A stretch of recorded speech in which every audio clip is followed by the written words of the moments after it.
With the recent release of Modern Warfare 3, it's just been over 10 years since the last Call of Duty graced a Nintendo console. The final title Nintendo players enjoyed was Call of Duty Ghosts on the Wii U. Despite the Switch's release and unquestionable popularity, Call of Duty has been missing in action. Being absent has brought the question to the forefront time and time again. Where is Call of Duty on the Switch? Rumors of a Warzone-only version of Call of Duty came and went, as well as rumors of COD Mobile, but nothing came of it. Watching titles release on PlayStation and Xbox leaves us with more questions than answers. What caused Activision to remove Call of Duty entirely from Nintendo? And will we be able to see COD return one day? This is what I want to discuss today. I believe to understand the relationship that Nintendo has with Activision over COD, we need to look at the previous Nintendo consoles, primarily the Wii. The Wii was a sensational console, selling well over 100 million units worldwide. Early in its life, Call of Duty came to the console in 2006 with COD 3. From there, Treyarch would handle almost all yearly Call of Duty titles on Nintendo. Treyarch developed titles World at War and Black Ops would land on the Wii the same day as the Xbox 360 and PS3. While Treyarch worked on those, they also developed ports of COD 4 and Modern Warfare 3 for the Wii. I would suggest that Activision wanting to set aside resources to create a Wii port of all of these games was indicative of a great relationship between the two companies. Obviously, money. Even with great rapport, the developer can't overcome hardware specs. Each previous COD on Nintendo had something removed from its release. In Call of Duty World at War, there was no Nacht der Untoten. There was no zombies experience at all. Black Ops introduced zombies to the Wii audience, but it was missing stages and campaign, missing kill streaks in multiplayer, and zombies were all limited to Kino der Toten. There was no 5-map or Dead Ops Arcade. COD 4 was missing the true co-op mode. MW2 was missing entirely, and MW3 was missing kill streaks as well. As the Wii aged on,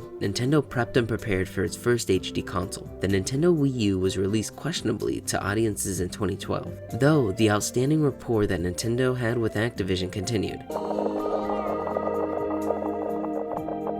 Black Ops 2 was their day and date for the launch of the Wii U. This was the first time Call of Duty was released with each game mode and level intact, though this was short-lived too. For whatever reason, when DLC released, Nintendo continued to get the short end of the stick. The pre-order bonus Zombies map Nuketown was not accessible for the Wii U version. As well, subsequent DLC packs never made their way either. In 2013, things began to look up for Call of Duty on Wii U. While there was some hesitation that the dynamic map Freefall may not arrive for the Wii U players, 6 months later we got it. The first ever Call of Duty DLC for a Nintendo console. And that's a win. It may have been delayed, but it was in fact a win. Now surely you're thinking Wii U owners are sure to get the DLC packs and maps, right? Right? Wrong. Unfortunately, Activision never moved forward with any DLC for the Wii U, and even more unsurprisingly, that's where the Call of Duty line stops on Nintendo. See, the Wii U struggled out of the gate with the general consumers. It was a console that directly followed up a world phenomenon, the Wii, and most people didn't even think the Wii U was a new console. They only thought it was a new controller. Sales were abysmal, and Activision definitely saw this, as their sales were even smaller than the console itself. I can only assume that Activision saw how little profit they got from the Wii U versions of Call of Duty and decided Call of Duty Ghosts was the title to end its long-standing tie with Nintendo. 10 years later, and remnants of the Wii U disaster are still somehow felt to this day. Despite Nintendo Switch's ginormous user base, there hasn't been any form of Call of Duty on it. Now, rumors did arise of a standalone Warzone, as well as Call of Duty Mobile coming to the console, though these fizzled out with nothing to show for it. So where does that leave us? Although we have no current projects announced coming for the Switch or the Switch 2, I'd say now is better than ever for the Nintendo COD fan. In 2022, Microsoft launched an acquisition project to obtain Activision. This was a $68 billion journey that ended in their success. During the court proceedings, fears of Microsoft taking one of the largest grossing franchises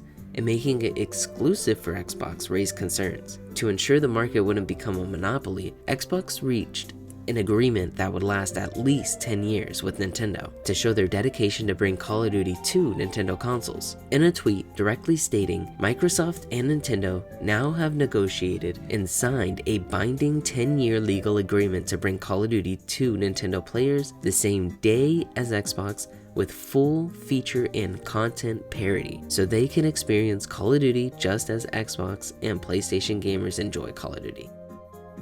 Until there's an official announcement of a project coming to the Switch or the Switch 2, that's all we have to go on for now. But this provides the most concrete information that we have had over the last decade. We are able to take this in stride. From an amazing relationship to the drip feed of news, it's refreshing to know that something will be coming down the line, even if it's years away. The future, while not written yet, does have the door open, and by the sounds, it guarantees some Call of Duty experience to arrive soon. Until then, we shall continue playing Doom and other shooters, waiting for the day we can return to Call of Duty. Thanks for watching. Till next time.